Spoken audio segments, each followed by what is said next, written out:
Welcome to the Neighborhood Ford Store Steelers Extra Point, presented by BetMGM. Good afternoon, everyone. Bob Pompeani, Chris Hoke here live in studio.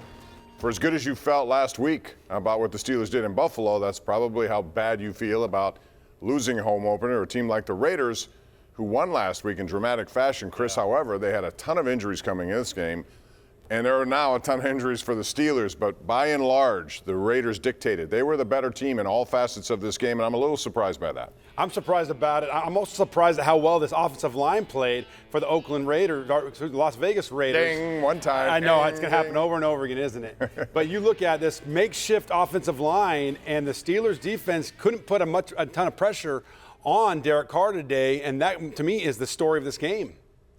Certainly injuries had a lot to do with that. Tyson Alualu is out. He had a fractured ankle, so I'm not sure how long that's going to be. They also play without Hayden. They play without Bush.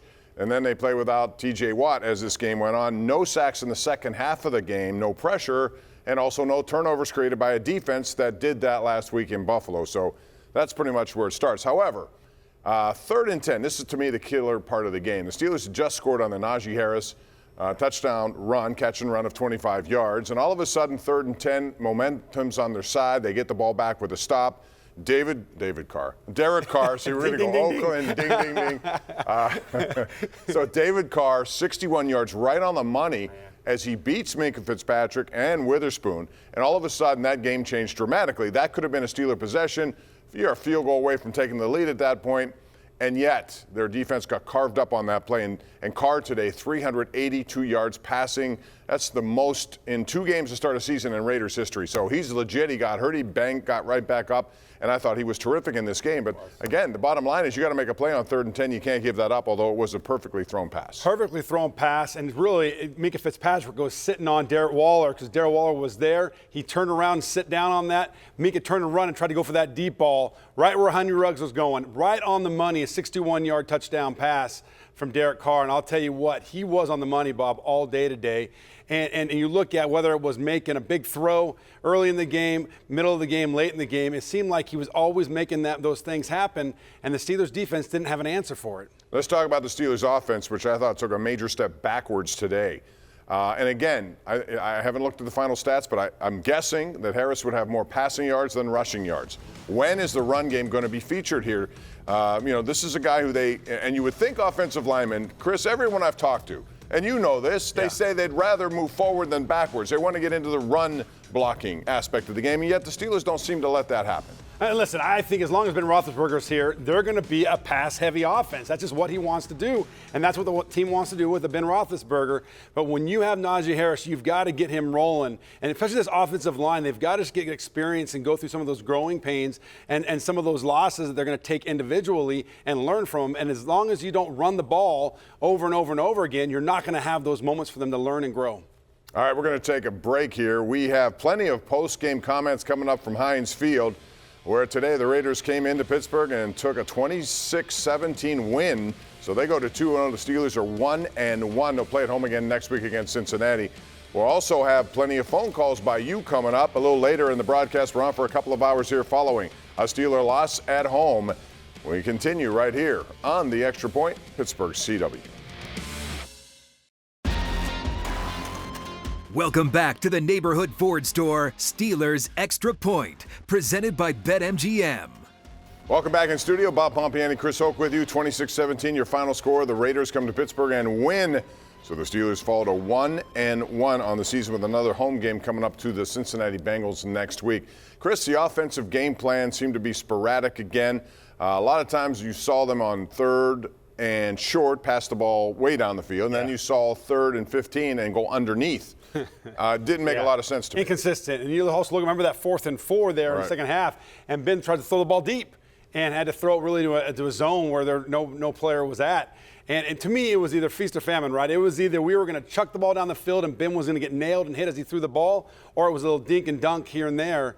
I thought, though, at times there was some good creativity. Think about that jet sweep to Juju Smith-Schuster on that touchdown run, right? They went out and went empty backfield, and then they came in motion back with 3 tight ends and 1 wing, put Juju in motion and brought him on that sweep, and he broke a tackle. So there were moments that I thought were of brilliance in terms of creativity. but largely too much short pass or going deep with the ball, Bob. Right, nothing in between. And they have receivers who can do that, who can go over the middle 20 yards, make plays. I also thought I'd be seeing much more 2 tight end sets by now, and I haven't seen much of that at all. Yeah, Eric Ebron's just not out there very much, right? He had 0 catches again today, or today he had 1 last week, and so you're looking at they're going with Pat Freiermuth. He had 4 catches today. And so I think they're going more towards him. They have all these gifted receivers that they want to showcase. And so if you go 2 tight end sets, Bob, who are you going to take off the field in terms of receivers? Somebody, just to mix it up a little bit, just to give it a different look, because right now I think teams know what the Steelers are going to do again. And we talked about predictability last year. Became a problem. And when you have a guy like Najee Harris, I go back to this, I still would like to see them, start with him, go to him more often early in the game as opposed to not doing that. The guy's too explosive to ignore, and I think they need to do that. I want to get your take on this. 8:40 left in the game.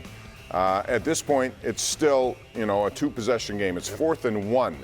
And the Steelers, after, completing a pass to Freiermuth, who got drilled, tried to get to the sticks, couldn't do it. 4th and 1. Mike Tomlin elects to punt the ball. I don't know that I would have done that. I was sitting upstairs, and all the guys were all talking about that. I think all of us thought we were going to be in a situation where they would go for it on 4th down, because time is, they already burned a timeout. They had to take one early in the second half. Would you have kicked it there, or would you have gone for it? I would have kicked it. Let me tell you why. Because you're right now putting them within 1 first down of being in field goal range and making it a 2-score game again. The hope is that your defense can go out there and get a stop and get the ball right back. And the Steelers did. They got the ball back and they went down and kicked a 56-yard field goal to bring it back, 17-23. But it was a 2-score game. That's my point. You only had 8 minutes and 40 seconds left. They needed 2 scores. Yeah, I just think I at would that have still time gone for it. They took 3 minutes away from you. Yeah, they did. But I think at that time too, you give up that and it's really you're out of reach. If you give up anything, a field goal. You're not supposed to be, worried about your fears. I know Coach Tomlin says I'm not living my fears. That too, but that's part of it, isn't it? Yeah. Oh, sure it is. But in that moment, I think that what you're doing, you're pretty much giving it up, saying, hey, we're going to go for this. If we don't get it, we're going to lose. And I felt like Coach Tomlin, he felt like he was still in that game at this time, so he wanted to give it a shot, kick it out there, and see what happens. Yeah, I don't know. I would have done it the other way just because, 8 minutes, tick, tick, tick away. You already blew 1 timeout in that second half, so we'll see. But that's one of the plays we'll be talking about. Another thing we saw in this game is Trey Turner was ejected for, as it turned out, spitting at somebody. I don't know if you saw that clearly when it happened. I wasn't sure. I saw the replay, and it confirmed on the replay. That's why he got ejected. Your take on that? That should never happen in a game. Never happen. That's disrespecting the player, disrespecting the league and the NFL and everything you stand for. And you can't lose your temper like that. You've got to be under control. Even though you get upset, things like that, there's no place for that in the NFL. And he deserved to be kicked out of the game, and I'm sure he's going to get a large fine for that. No matter what happened, Bob, you can't do that. Yeah, well, now the Steelers have an opportunity to look ahead to division play, and they have the Bengals coming in. That won't be an easy assignment. It wasn't, last week, they got a win right off the bat, but the Steelers have a lot of injuries. Let's talk about that. TJ Watt, right off the bat with a groin. It seemed like it's an epidemic here. Going into this game, Bush had dealt with it. Hayden, who was running around pregame, looked like he might play, but he was deactivated. So you got 3 guys with groin injuries. Those are not easy on players, are they? They are not easy. And if you try to play through those, it can lead to other injuries. Maybe the other groin are going to lead to something where you're overcompensating another muscle. And so you've got to shut it down. And, whether it's just lack of being in shape yet because not getting a lot of playing time in the preseason, we're 2 games in, so I don't know if that is really an argument. But it's a hot day, right? You can get dehydrated, which makes it easier for you to pull a muscle. Whatever the reason is, Bob, there's too many of these groins and there's too many injuries right now on the defensive side of the ball. It's going to be tough for the next man up mentality when you're losing 4 or 5 year starters on that side. All right, so the Steelers, there were a lot of things that went wrong in this game, as it turned out. Started slowly right off the bat. There wasn't a lot of action. There was a Roethlisberger interception, mostly because he was going down the field, and it was more of just a heave and hope kind of play where he got hit and he was pressured on that play. But second half, I looked at what I thought was going to happen, and that was they would come together after not doing much in the first half. Vegas had 4 scoring drives. The Steelers had 1.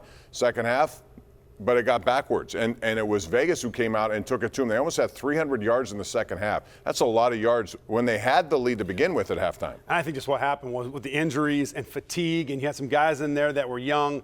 And when you're just getting the ball moved on you play after play after play, and at times in big chunks, and you can't get off the field and you have a 3rd and 10, you give up a 61-yard touchdown pass, those things are demoralizing. And when you have a young group, it's tougher to get your footing and be able to get a stop in the right time. Mike Tomlin's at the podium. Let's go there live right now. Those guys, man, they made the the plays to secure victory, and they did it in a hostile environment, and for that they should be complimented.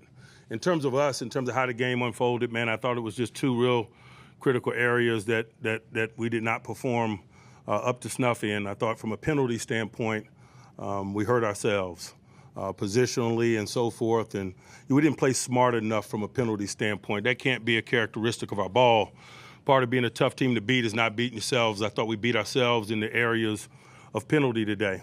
And secondly, I didn't think we had enough detail or enough playmaking on possession downs.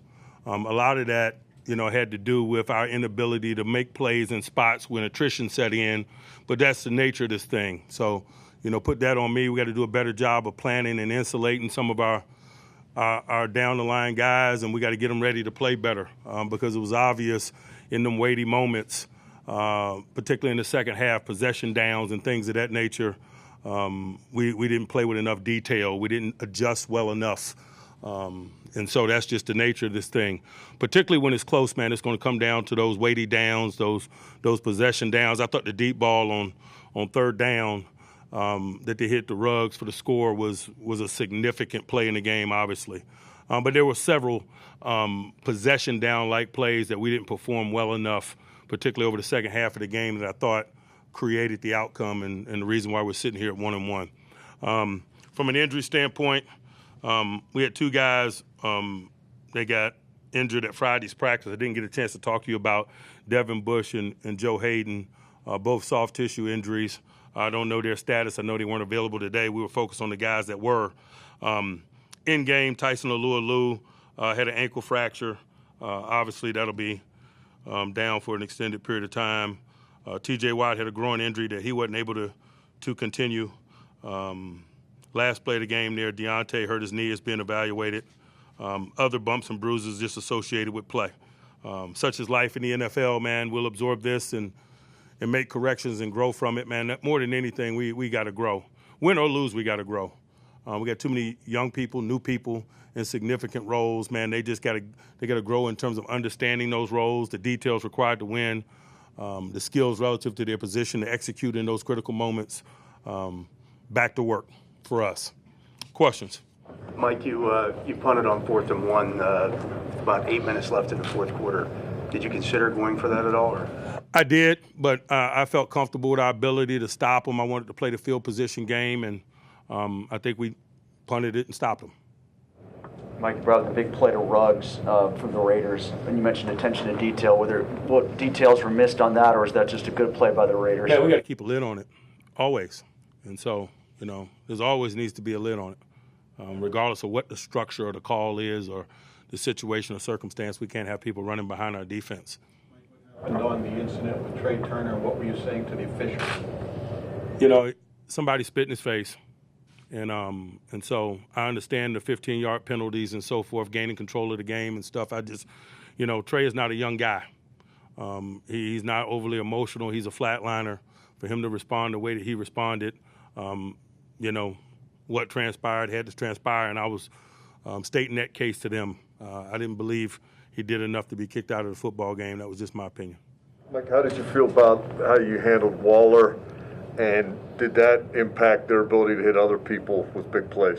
I thought we did a good job early on. I thought, as attrition set in, it kind of limited us a little bit in terms of some of our flexibility with that, but that's the nature of the thing. Man, they got a good group. It's not only Waller. They got other eligibles that are dangerous guys, and that's why it's a challenge. Did you see Carr trying to take advantage of maybe some of those mismatches in the second half? I mean, that's what he does, man. He's an experienced quarterback, been working in that system with Coach Gruden for a number of years. It's reasonable to expect those guys to gain footing as the game wears on and goes on, getting familiar with what they're looking at, how to manipulate it and so forth. And that's why adjustments that we make and things are critical. We just didn't make enough of them or execute enough of them in great enough detail to be successful. Mike, what details need to improve offensively to get that rhythm that you guys want to have? It is, without combing through it from a minutia standpoint, we got to have better skill relative to our positions. We got to understand how what it is that we do fits into the bigger scheme of things, play with more fluidity, which is faster. being able to adjust on our feet and things as circumstances change. Reasonable, normal things associated with gaining continuity and experience, and we're just going to keep working, and I expect it to continue, meaning us to get better. Much pressure last week, a lot more this week. Any significant difference you saw? Yeah, we talked about their rush all week. Their rush is a good one, and that's why we were talking about it all week. Not only you and I, but the football team. Mike, struggling running the ball again. I mean, was that what they were doing or what you guys were not doing? I'm sorry. Struggling running the football again. Was that what they were doing or what you were not doing? Combinations of both. Last week you were impressed with the offensive line not getting in first and 15s. How do you evaluate just how they went from last week to this week? We had some penalties, not only them, but us, all of us, that were catastrophic to our efforts, and so we got to play smarter and cleaner. Anyone else? Another sort of slow start on offense. Anything you can tie between the two games in that regard? I'm not looking to tie between the two games. I'm just telling you guys and summarizing what transpired in this stadium. All right, thank you. Mike Tomlin after the game, the one thing that's been consistent has been a slow start. Last week, slow start. Today, a slow start. I didn't expect a slow start today, did you? No, I didn't. I thought that coming out after last week and having a week under their belt, that they'd come out screaming today. And again, a slow start. They fell behind. Luckily, they were able to hold the Raiders to field goals in the first half. Now, it's interesting. He said something about Turner's ejection, which we'll talk about when we come back. We have more sound coming up from Heinz Field, from players' reaction to a 26-17 loss to the Las Vegas Raiders. It continues all live right here on Pittsburgh CW. Welcome back to the Neighborhood Ford Store Steelers Extra Point, presented by BetMGM. Now it's time to check in with our JP Roofing final stats, and you can see that it was pretty much Vegas's game all the way. They outrushed the Steelers. That's something I want to get to in a second, Chris, but passing yards, David Carr was very effective today. Turnovers, again, the Steelers committed one. They could not force one. Time of possession very much in favor of Vegas. But you see 13 carries, 39 yards. That's not enough in terms of feeding the run game, especially Najee Harris. Don't you think he only had 10 carries today? That was it. Listen, if Najee Harris is going to be your workhorse, I think you've got to give him the ball at least 20 times in a ball game. Bobby, look at that, 25 for 52. Yeah, they ran the ball 52 yards, but 25 times, 2.1 yards per average. So the Steelers did a good job there in the run game. It was the pass game where they just got no pass rush, and that really hurt them, giving up 373 yards. So you heard Coach Tomlin there say that he felt comfortable with his team's defense ability to make a stop, get it back when he decided to not go for it on 4th and 1. Does that mean he did not have confidence in his offense to get 1 yard? Because that would be the other side of it. He was playing the field position battle, kind of like what I talked about. Maybe I didn't articulate it good enough. He felt like if you give them the ball right there and you don't get it, right? There's a chance you're not going to get it. That the team, give up 1 first down, and all of a sudden they're in position to get another field goal or a touchdown, and then you really are behind the 8 ball. Yeah, you got to make a decision. That's what he chose. Right now, Ben Roethlisberger is in front of the podium at Heinz Field. Let's go there now live. Work in progress. I wasn't good enough today. There were times that we looked good, and a lot of times we didn't. So we got to get it figured out. You feel like there was a lack of communication, especially between you and the receivers? No, their communication's fine. What happened to Trey Turner there? I caught the last, I think it's the very, very beginning of it, but, just in talking to him, he said he got spit on, so he didn't like that, which I understand and respect as a man, and he might try to say something to the guy that spit on him. Ben, do you feel like you guys have changed enough from the offense last year that was kind of preventing you from moving the ball really well to this season? Yes. Did the Raiders do anything different than you guys expected that might have caught you off guard and did adjust to the game? They're a good defense. They got after us like we anticipated. I just didn't play well enough. Ben, you're in 3 wides, running back and tight end, shotgun a lot. These first 2 games. The second half, Buffalo a lot today. Is that what you're seeing from the defense, or is that by design? And why are you relying on that group so much? You know what? You'll have to ask Coach Canada that. That's what he's calling, what we're going with. We got some really good football players that you want to get on the football field. So if you don't have them out there, they're sitting on the bench doing nothing. Then they hit you 10 times. And when I asked Mac All right, Ben Roethlisberger after the game, and one of the things he said, again, we talked about the Trey Turner, apparently, from what Tomlin said as well, that someone initiated this by spitting on him, and he spit back? Yeah. Is that what you're taking? Well, I'd love to see the video evidence of that, because obviously CBS could not produce that video evidence. So if you see that, then it'll tell the story. But as of right now, all we can see, Bob, is that Trey Turner spit on one of the Raiders' defenders, and that's, again, just unacceptable. Yeah, especially now with all these protocols in place. The last thing you want to do is start doing that kind of stuff. So anyway, that was his contention. He got ejected for this game, and that certainly did not help their cause as well. And Roethlisberger was pretty confident when he was asked about whether or not this is the right offense, and he said, yes, it is.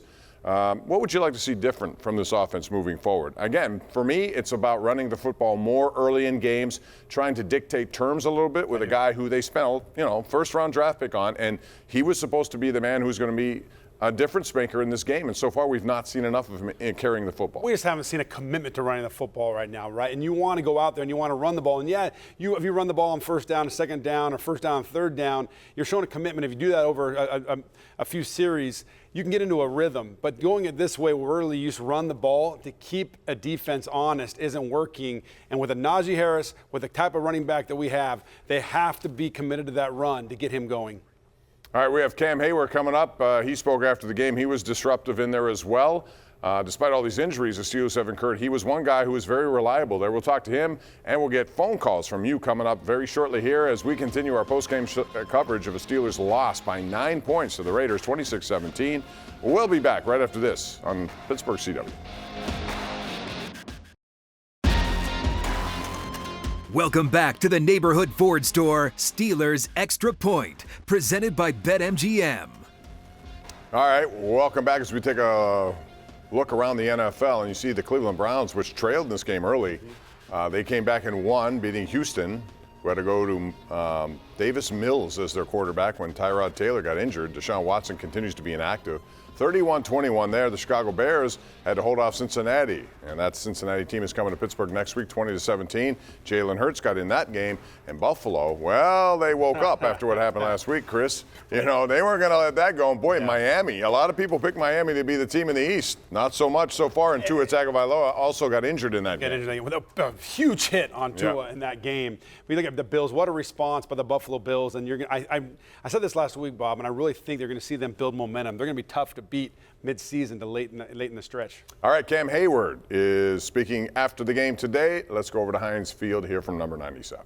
I don't know how much it played into the game. I know TJ was raring at the beginning of the game and had a lot of havoc early. Losing Ty was definitely something we had to adjust to. It took me a while to just settle down, but he's a heck of a player, and we'll see what happens there. But injuries are part of the game. It's not anything we can run from. That's what practice is for. All those times, a guy is taking less reps. Let's give him reps to somebody else. So hopefully we have guys that are able to step up. I got to be harder on my guys to, we got to make the plays because, having a guy like Tyson and TJ out there, there's almost a blanket there. And, we were already down to it to start with, but it's going to have to be a collective effort. It's not one man to be Superman, but the group has to pick up the slack. All those guys down on that side, did you find more protection sliding to your side as the game went along? I don't know. I'll look back at the game. I felt like in the third half I started to really come on a little bit more, my pass rush. But, at the end of the day, it's just about getting wins. I thought we had too many execution mistakes, and we have to clean that up as a whole. Too many times we need to get off on a critical third and long down. We get off, we give our offense, time to, go ahead and score. We weren't able to capitalize on that. I think what we get it to 14 and 16. We really needed to get off on that drive, and hopefully we look back and we can learn from it. Cam, what do you think contributed to this lack of attention to detail? Mike said there was a lack of attention to detail. I don't know what I attribute it to. You know, we just didn't step up on those moments. That's the game of football. One team makes the plays, another team doesn't. You know, I'm not going to say, you know, London Bridge is falling down, but we got to grow from this. We got to continue to keep harping on our mistakes and understand how big those plays are. Because situational football, I think, is where the game is won. Bye, guys. What's the emotional response? I mean, you and Tyson are tight. That whole group is close. What's the emotional gut punch when you lose somebody like that? Man, damn, that hurt. To be honest with you, I wasn't ready for that. You know, it goes back to training in the offseason together, you know, getting them stick here and him staying around, him working his tail off. Man, I thought Tyson was destined for one of his best seasons. You know, I've said it before. He's the good cop to my bad cop. He settles the group down, and you know, sometimes I can be too high or too low, and he brings me back down, and he brings the team back down. But I'm not going to sit here and make it a eulogy. But you know, we're going to miss him out there on the field. From Tyson being. Yeah, Tyson Alualu fractured ankle now, and it's interesting because before the game we found out, and we knew this week that Carlos Davis was out. He's part of that line. So you know Stephon Tuitt's already out. Now he's out. Loudermilk's got to come. All of a sudden, one of those things where you thought you had a lot of depth. And that's how quickly it changes in the NFL. In 1 week, Bob. Last week we were talking about how great the defensive line was, and that was a strength of this team. Now it's flipped because of injuries, and now it is a struggle and a tough position for him. All right, Minkah Fitzpatrick is now live. Let's go back over to Heinz Field, hear from him. Especially on big plays. I just can't stop my feet. I gotta stay in the middle of the field. Gotta be where I'm at. But yeah, that's on me 110%. I just gotta play better, do better. The emphasis on him, Minkah, did that lead to giving up big plays to other people? Do you think? No, I don't think so. I think we did a good job the first half. Even in the second half, we only caught 1 or 2 balls. I think we just got to win some more one-on-ones, and that's expected. You know, from anybody that's in a one-on-one. That's what we do every week is take away their star players and make other guys beat us. And you know, this week they got us with other guys. Minkah, Cam said it took him some time to settle down once Tyson Alualu went out.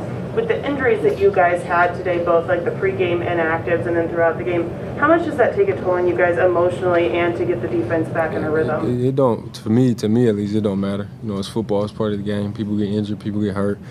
Before the game, 5 minutes before the game, you know what I'm saying, we found out Joe wasn't going to be playing for us. But that's a part of the game. We gotta go out there and play ball. You can't be worried about who's out there. We all play and practice throughout the week, and we all gotta go out there and execute. Minkah, Mike Tomlin uses the expression, or attention to detail. He uses it a lot. He used it again today. What specifically are some of those details that you guys weren't on in this game? I'm not sure. We gotta go back and watch the game tape and dissect that and go from there. What was the communication like with some different bodies in there in the secondary and the linebacker spot? Communication was fine. It was good. Like I said, we go out there throughout the week. Everybody's out there practicing, and there's no communication problems really.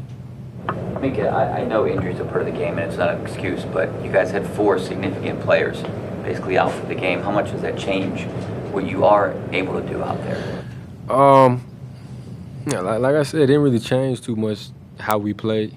You know what I'm saying? We went out there, and we expect guys, you know, whether they've been here for 3 days or for 3 years, to play at a high level. You know, that was what happened to me when I came in. You know, week 3, I had the playbook for 3 days, and then I was expected to start and play at a high level. So whoever's out there, they're expected to do the same. Minkah, the Carr's numbers were pretty good in the second half. Obviously, TJ wasn't in there. How much harder is it when you don't have a guy like that, a disruptive guy like that gives the quarterback more time? How hard does it make it your job on the back end? You know, I think we still have enough talent to put pressure on them. I think, you know, including myself, I had to do better executing. You know what I'm saying? I had to do better. You know, just getting to the ball and playing. But you know, TJ's a great player for us, and like I've been saying this whole time, it doesn't matter who's in there, who's not out there, because we were still putting pressure on them. You know what I'm saying? They were just making tough plays, tough catches in the secondary. So that's it, really. Any kind of rhythm? Minkah Fitzpatrick taking full responsibility for the Henry Ruggs 61-yard touchdown. Again, to me, that was the biggest play of this game. Steelers were within 2, 16-14, and then all of a sudden, 3rd and 10, it turns into a game-changing play. Before we comment on that, let's go back and hear from Najee Harris, who is on the microphone right now. We got to find ways to improve more and, fix our flaws, fix our mistakes. We had a lot of mistakes. We had a lot of penalties. And then, just a lot of just getting us young guys just ready for the environment that we're going to be playing in. And just finding our identity in offense. Najee, 4th and 1, less than 9 minutes to go. You're down 2 scores, and your head coach decides to punt instead of going for it. As a running back, when you see a situation like that, what goes through your head? I'm just a player. I go out there and I do what's called. I don't really second guess the head guy's decision. He knows more football than me, especially in the NFL. So, whatever he says goes. But do you feel confident in your ability to get 1 yard? So that's first we heard from Minkah Fitzpatrick. Najee Harris right now talking about 4th and 1, and he gave the answer a rookie would give. That's right. Said the coach makes the decision. Smart answer. Although he down deep, I'm sure, like Roethlisberger, who smiled when was asked about that same thing. 4th and 1, would you have gone for it? He just smiled. I think all those guys want to go for it. And I would have gone for it too. I'm sorry. I know you'd feel differently, but I just in this situation, I think you go with the gut feeling of the head coach. But real quickly, I think you look at this, and they've got to commit more to Najee Harris. Today, he had 2 runs for 14 yards, 28 yards, and 2 runs. He ran for a total of 38 yards. So the other 8 carries, he only had 4 yards. 8 more carries for 4 yards, 2 for 14 right there. That's not enough. That's not good enough, and they got to get better blocking up front, Rob. And a guy like him, he needs to have the ball more for him to be effective and wear down defenses. And again, time of possession game, the Steelers did not win it today, and that's one of the things they wanted to do, and they utilized as something in the offseason they would try to improve. So far, that has not happened. We'll take a break, come back with more as we continue our postgame coverage of a Steelers 9-point loss to the Raiders, 26-17. On a beautiful day for football, it wasn't a beautiful result. Not a good weekend, in fact. Pitt yesterday loses, and the Steelers lose today. We'll be right back. Welcome back to the Neighborhood Ford Store Steelers Extra Point, presented by BetMGM. All right, welcome back. Linebacker-wise, Robert Spillane had a pretty good day. I mean, he was involved in a lot of tackles, 12 of them. He got called for an unnecessary roughness, which I'll get your take on in a second. But right now, let's hear from number 41 at the podium at Heinz Field. Like Tomlin says after the game, our game is football, our job is winning, and we didn't do enough as a team to get that done tonight. So I feel like we underachieved, and we got to learn from it and grow. Did they maybe exploit some of the defenses you guys were trying to use to take Waller away with some of those plays in the second half? I don't know if that's true. We're going to have to watch the film and go over that tomorrow and see what it is. But, we played hard, and that's what we did. So. But you guys were giving him a lot of attention. Pardon? You guys were giving him a lot of attention to try to. I mean, we give every player individual attention on every team. So we just got to figure out the mistakes we made and move on. When did you have a pretty good idea you were going to start? About 90 minutes before the game when they put in the lineups. That's when you know. Devin was out, so I was ready to step up and play. Is it different for you this year, kind of having all the experience you brought from last year? Like, I think when you kind of got, I guess that was the Cleveland game, you kind of got shoved into it last year. Yeah, so last year I look at it as my baseline. And this year I plan to improve drastically from the play I had last year. So one game at a time and just keep pushing forward.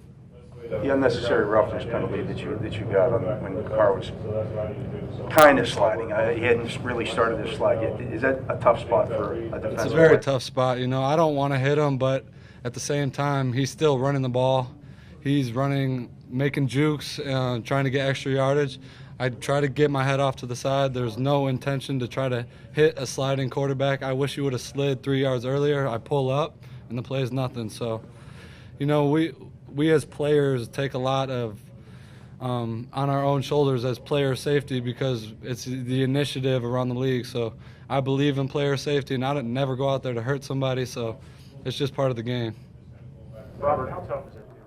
I like that answer there, and that's a good answer. Put him in a tough spot. They called that, whereas they, I thought, missed roughing call on Roethlisberger prior to that. But, you know, the quarterback has not decided to slide yet. Sure. He's getting close to first down yardage. What are you supposed to do? You're a defender. Listen, I don't like the call, right? I don't like the fact that you can't go up and just nail people. I mean, I love the bold, big, nasty defense that we had, right, with the Pittsburgh Steelers. But the rules are the rules, right? And he made hit the crown of his head on the helmet. But he wasn't It doesn't sliding. matter what he wasn't. He wasn't giving himself up, therefore he is a runner. It was not about the hit. It was about how he hit him. He hit him in the face mask with the crown of his helmet, period. No, I don't know. I don't know. You saw the same thing yesterday in the Penn State-Auburn game when you saw a Penn State receiver trying to reach for the goal line. Number 9 comes in, tries to keep him from reaching for that goal line. What's he supposed to do? And that's exactly, this is what happens. These are the calls that you get. Okay. Whether you like it or not, it's going to get called. Again, he was not in his slide. As Robert Spillane just there said, if he had started his slide, he would have respected that. It doesn't matter if he's in a slide. Well, he's near the first down stick. Do I agree with it? No, but here's the rule. If your helmet, the crown of your helmet hits him in the helmet, you're telling me you, as a defensive player, you would have pulled up there, you would have just let him go. I'm not saying he could control that, but per the rule, and you know, by definition, that is helmet to helmet, and that's a penalty. And it's a stupid rule. I mean, I understand. And you're seeing it. You've seen guys in college getting thrown out of games because of that. Well, that's a little bit too much, I think. Do you like that? I think that's over the top. Yeah. But I'm saying they're trying to eliminate those shots in the game. To me, it wasn't the hit. It wasn't that he came in and hit. If he would have hit him in the shoulder, it wouldn't have been a call. It was because it was the crown of the helmet to the face mask. I still put that on Derek Carr. I still ding, ding, ding. I thought you'd have 3 over and unders. I don't think you put it on because it was helmet to helmet. Not Las Vegas. That's called every week, though. I know. It's called every week. But he didn't start the slide. He started late. You're going to allow him to get the first down? I guess that's what But you even if it doesn't start to slide, even if that was a running back and it was helmet to helmet, it's a flag. We got to take a break. We'll come back with more. And your phone calls coming up. I'd like to hear what you have to say about this game today. 26-17, kind of spoiling a mood. Steeler fans, they were expecting to win and a little celebration. Didn't get it today, but that's life in the NFL. We'll be right back. Welcome back to the Neighborhood Ford Store Steelers Extra Point, presented by BetMGM. Thanks for joining us this afternoon. Steelers did not get the result they wanted, 26-17. Las Vegas comes in and wins. Bob Pompeani, Chris Hoke here in studio. We're going to go over to Rich Walsh, who joins us, and he was covering this game. He was in the locker room, or at least in the areas where you're allowed to talk to people. I should always clarify that. So what was the vibe over there afterwards, Rich? You know what? They seemed a little more upbeat than I thought. Now, Mike Tomlin did talk about he thought what went wrong in this game were details and possession downs and also penalties. For me, I thought it was injuries. How can you lose 4 guys on defense and expect to, beat a team like Las Vegas who actually just upset the Ravens? They came across the country, but they're still a pretty good team, and you could see what they did on offense. And Henry Ruggs had a big game because they were bracketing and playing Waller. Minkah Fitzpatrick blamed himself on that one play, and that was really like the turning point of this game. But they seemed a little more upbeat. They weren't making excuses at all, and they never do. But to me, it's injuries. You can't lose Watt, Tyson Alu in the game, and also not be able to play with Devin Bush and Joe Hayden, arguably 4 of your best players on defense. Yeah, that was certainly a factor, but it was for the Raiders as well. They got banged up. They had a ton of guys out, including their 2 starting guards on offense. So, that's just part of the NFL as we know it today. So we saw Jerry Dulac post that Alu needs surgery tomorrow, and he should be done for the season. So all of a sudden, Rich, as I was telling Chris, that looked like a position of strength, which suddenly, with the unknown status of Stephon Tuitt, looks like a position of need. No question about that. They could get Stephon Tuitt back after next game. Loudermilk, Davis, they're guys that the Steelers are going to have to count on right now. I mean, they're already counting on a lot of young guys. Now it gets even younger now on the defensive side of the ball. And Cam Heyward even said he had to step in and play nose guard for a little while in today's game. So, yes, that's it. That's another issue. And hopefully T.J. Watt's injury isn't significant. Mike Tomlin said it was a soft tissue issue similar to what Bush and Joe Hayden have. Richie, it's been over a year since fans have been able to load up Heinz Field. What was the feeling like today there at the stadium? Chris, from the start, I felt it felt different. I was here all last year without any fans, and it felt weird. This felt like it normally felt, but a little bit more because we haven't seen it in over a year. And there was right behind me, there's painted on the field here. It says welcome back. And I thought the crowd definitely played a factor early on with the Raiders. You remember what happened. They were all over the place early on, and I think the crowd played into that. There were a lot of empty seats here. What I was surprised, I know tickets were an issue getting into the game early on, but this place was loud and you could feel the excitement. People were just happy to be back in the stadium and feeling somewhat normal again. Happier leaving if the Steelers had won, but that did not happen. But yeah, that's where it all went wrong. But they were anticipating a win, like I think all of us were. Just didn't work out that way, and injuries are going to be the story throughout the NFL. All right, Rich, thanks very much. We'll see you tonight at KDKA News and Sports and everything else that we have coming up. Now it's time to check out the Ford Road Ahead. Brought to you by your neighborhood Ford store. And here you go. You got the Bengals next week. Now, all of a sudden, that is a big game. They're all big in the division, but Cincinnati's playing good football right now. And then that weird game at Green Bay. Not sure what Green Bay team will show up. They looked awful last week, Chris. Yeah, you did. Aaron Rodgers, whoever thought that he would have come out and looked as bad as he did and only put 3 points on the board. And so we're going to see what kind of team they are this week. Then it's Denver at home, Seattle at home. And all those home games got to be big wins for the Steelers, you would think, given how difficult the schedule gets in the second half of the season. That's the Ford Road Ahead. And our road ahead continues with you making a call here. We have a special Steelers edition of the Ireland Contracting Nightly Sports Call. You can call us at 412-575-2600, or you can also tweet us too. It's at HokeyBros76 at KD Pump. We'll continue with that. Steelers go down by 9 today. They were 6.5-point favorites, but they lose 26-17. Thanks for joining us here on the Extra Point. Your calls are next on the Sports Call Steelers edition.